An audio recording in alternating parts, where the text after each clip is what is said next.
Ano pong pangalan nyo? Mendoza. Mr. and Mrs. Mendoza. Ayan. Thank you. Ano pong pangalan nyo? Ana Garcia. Ana Garcia. Mrs. Ana Garcia. Ayun po. Diretso na po.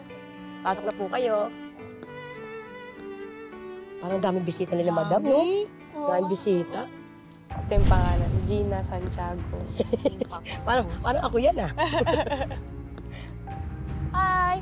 Pwede po namin makuha pangalan nyo. Check lang namin sa... Huwag ka na mag-abala. Wala naman kami sa listahan eh. Eh, sino ho ba kayo?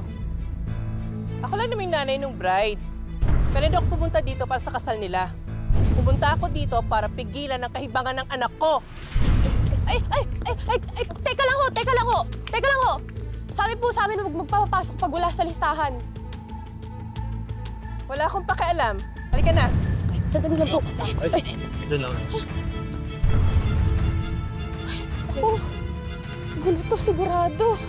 Hindi ako makapaniwala, may ganun palang drama, no? Ayaw ng mama ni Ma'am Joanne kay Sir Paeng sa kasal nila. Kailangan natin sila abisuhan. Tara! Tara!